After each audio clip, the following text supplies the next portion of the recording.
Welcome to my YouTube channel. تو جیسا کہ آپ جانتے ہیں کہ ہم نے لاسٹ ویڈیو میں بات کی تھی ہندوؤں کی کتابوں میں حضرت محمد صلی اللہ علیہ وسلم کی پیشن گوئیوں کے بارے میں۔ تو آج ہم بات کرنے جا رہے ہیں اس بارے میں کہ وہ سوالات کون سے ہیں جو اکثر ہندو وہ اسلام کے بارے میں پوچھتے ہیں۔ تو بغیر وقت ضائع کیے چلتے ہیں اپنے ٹاپک کی طرف۔ تو اگر سب سے پہلے بات کی جائے سب سے پہلے سوال کی، تو وہ سوال ہے کیا ویدیں الہامی کتابیں ہیں؟ کہ اگر اللہ تعالیٰ نے ہر دور میں اپنی کتابیں اور صحیفے نازل فرمائے ہیں تو ہندوستان میں کون سی کتابیں نازل ہوئی تھی؟ کیا ہم ویدوں اور دیگر ہندو مذہبی کتابوں کو خدا کا کلام تصور کر سکتے ہیں یا نہیں؟ تو اس کا جواب ہوگا کہ ہر دور میں الہامی کتابیں نازل فرمائی گئی تھی۔ سورہ رات سورہ نمبر 13 اور آیت نمبر 38 میں قرآن پاک فرماتا ہے کہ ہر دور کے لیے ایک کتاب ہے، اور اللہ تعالیٰ نے 4 الہامی کتابیں جن کا ذکر قرآن پاک میں فرمایا ہے، قرآن پاک میں نام لے کر محض صرف 4 الہامی کتابوں کا ذکر فرمایا ہے، جن کا نام ہے تورات، زبور، انجیل اور قرآن پاک۔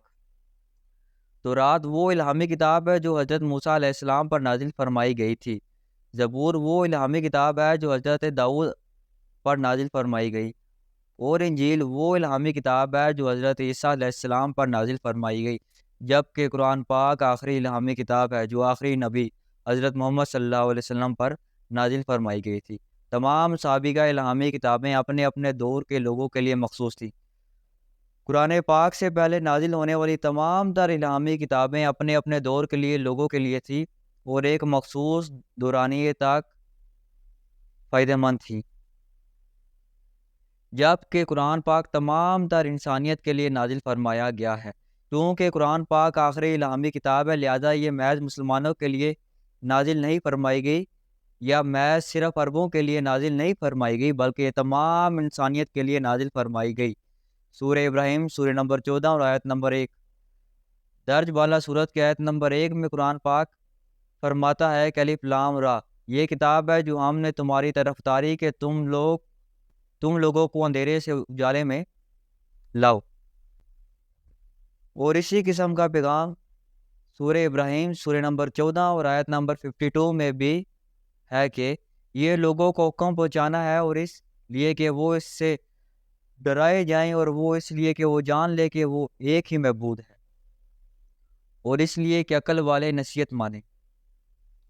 اسی قسم کا پیغام سورۃ الزمر سورہ نمبر 39 اور آیت نمبر 41 میں آیا ہے کہ بے شک ہم نے تم پر یہ کتاب لوگوں کی ہدایت کو حق کے ساتھ اتاری۔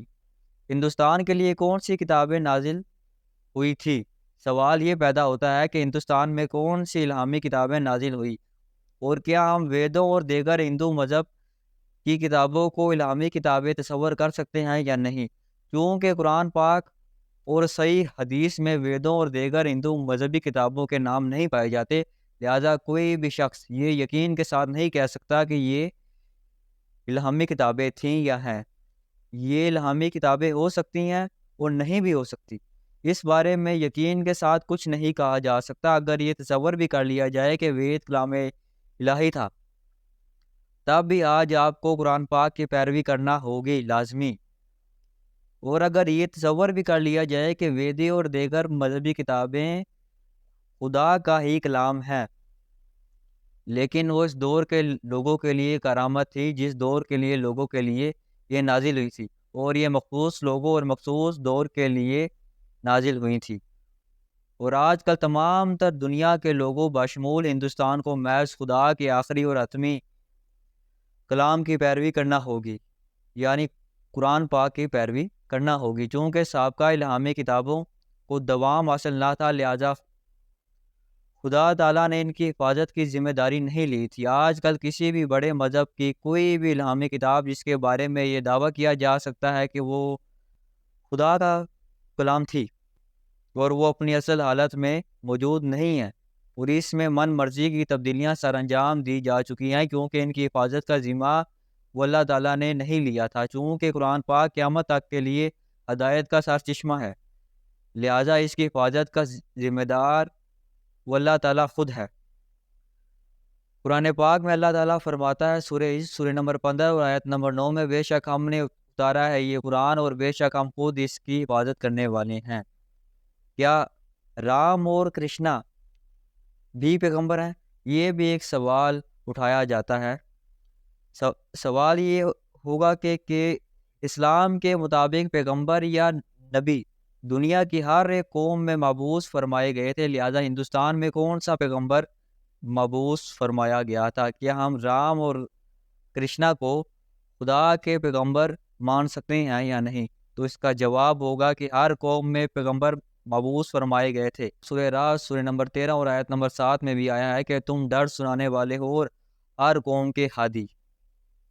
میں چند ایک پیغمبران کا ذکر قرآن پاک میں فرمایا گیا ہے۔ سورۃ المومن سورہ نمبر 40 اور آیت نمبر 78 میں بھی آیا ہے کہ اور بے شک ہم نے تم سے پہلے کتنے ہی رسول بھیجے کہ جن میں کسی کا احوال تم سے بیان فرمایا اور کسی کا احوال بیان نہیں فرمایا۔ قرآن پاک میں محض 25 پیغمبروں کے نام درج ہیں، جن میں حضرت آدم، حضرت نوح، حضرت موسیٰ، حضرت عیسیٰ اور حضرت محمد صلی اللہ علیہ وسلم بھی شامل ہیں۔ لیکن 1,24,000 سے زائد پیغمبران خدا ہیں۔ حضرت محمد صلی اللہ علیہ وسلم کے فرمان کے مطابق اس دنیا میں 1,24,000 سے زیادہ پیغمبران بھیجے گئے تھے۔ تمام تر سابقہ پیغمبران محض اپنی امت کی ہدایت کے لیے مخصوص تھے، جبکہ حضرت محمد صلی اللہ علیہ وسلم سے بیشتر جتنے بھی پیغمبران دنیا میں تشریف لائے وہ محض اپنی امتوں کے لیے مخصوص تھے اور ان کی پیروی ایک مخصوص دور تک کے لیے کرامت تھی۔ حضرت محمد صلی اللہ علیہ وسلم خدا کے آخری رسول ہیں۔ سورہ احزاب سورہ نمبر 33 اور آیت نمبر 40 میں فرمایا گیا ہے کہ محمد تمہارے مردوں میں کسی کے باپ نہیں، ہاں اللہ کے رسول ہیں اور سب نبیوں میں پچھلے۔ حضرت محمد صلی اللہ علیہ وسلم کو تمام تر انسانیت کے لیے نبی بنا کر بھیجا گیا تھا۔ چونکہ حضرت محمد صلی اللہ علیہ وسلم آخری نبی ہیں، لہٰذا ان کو محض مسلمانوں یا عربوں کے لیے رسول بنا کر نہیں بھیجا گیا تھا، بلکہ ان کو تمام تر انسانیت کے لیے پیغمبر بنا کر بھیجا گیا تھا۔ قرآن پاک سورہ انبیاء سورہ نمبر 21 اور آیت نمبر 107 میں فرمایا گیا ہے کہ اور ہم نے تمہیں نہ بھیجا مگر رحمت سارے جہاں کے لیے۔ اسی قسم کا پیغام سورہ سبا سورہ نمبر 34 اور آیت نمبر 28 میں بھی آیا ہے کہ اور اے محبوب ہم نے تم کو نہ بھیجا مگر ایسی رسالت سے جو تمام آدمیوں کو گھیرنے والی ہے، خوشخبری دیتا اور ڈر سناتا، لیکن بہت سے لوگ نہیں جانتے۔ صحیح بخاری کی حدیث ہے کہ اللہ کے پیغمبر نے فرمایا کہ ہر ایک نبی اپنی امت کے لیے مبعوث فرمایا گیا، لیکن مجھے تمام انسانیت کے لیے مبعوث فرمایا گیا ہے۔ ہندوستان میں کون سا پیغمبر مبعوث فرمایا گیا تھا؟ اس سوال کے بارے میں ہندوستان میں کہ کون سا پیغمبر مبعوث فرمایا گیا تھا اور کیا ہم رام اور کرشنا بھی خدا کے پیغمبر ہم تسلیم کر سکتے ہیں یا نہیں؟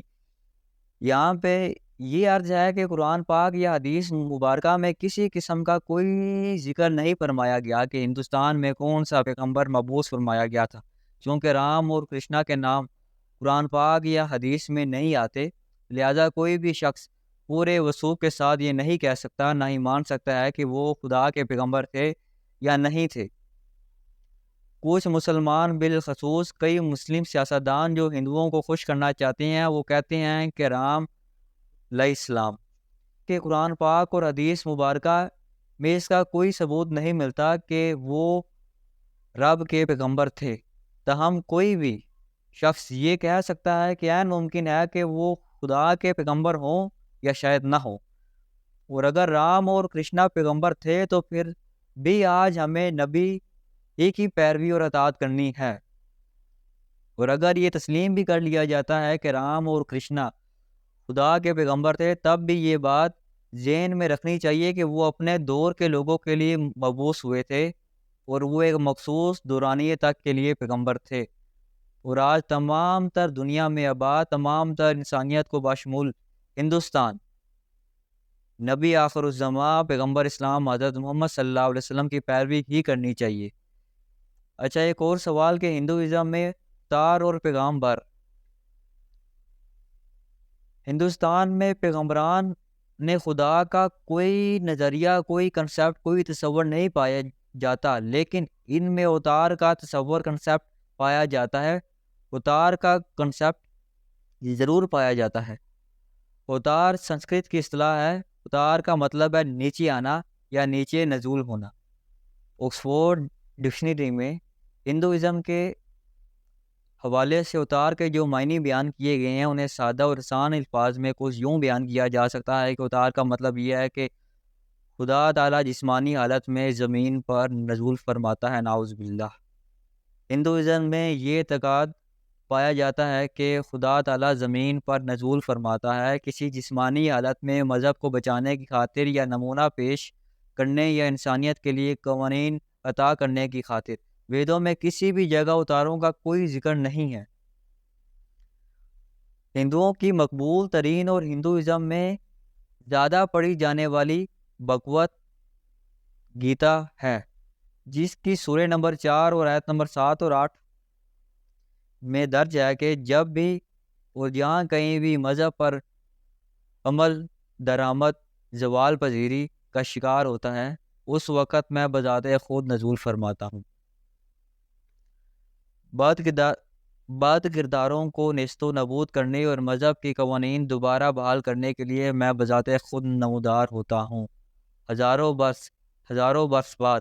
لہٰذا بھگوت گیتا کے مطابق خدا اوتار کا روپ دھارتا ہے تاکہ بعد کرداروں کو نیست و نابود کرے اور مذہب یا اصولوں کو دوبارہ بحال کرے۔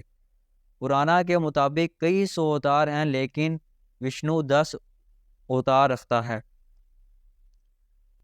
نمبر 1 متسیہ اوتار، مچھلی کی شکل میں۔ نمبر 2 کرم اوتار، کچھوے کی شکل میں۔ نمبر 3 وارا اوتار، سور کی شکل میں۔ نرسمہا اوتار، آدھے آدمی اور آدھے شیر کی شکل میں۔ نمبر 5 وامنا اوتار، برہمن کی شکل میں، 6واں۔ نمبر 6 پراشوارام اوتار۔ نمبر 7 راما اوتار، راما کی شکل میں۔ نمبر 8 کرشنا اوتار، کرشنا کی شکل میں گیتا کا ہیرو۔ نمبر 9 بدھا اوتار، گوتم بدھ کی شکل میں۔ نمبر 10 کالکی اوتار، کالکی کی شکل میں۔ رگ وید سمہتی والیوم نمبر 12 صفحہ نمبر 4309، سوامی سیتا پراکش سراسوتی اور سیتا کام ودیالنک۔ یہ تمام تر مذہبی کتابیں اپنے قارئین کو بتا رہی ہیں کہ اگرچہ چیزیں اتنی واضح کر دی گئی ہیں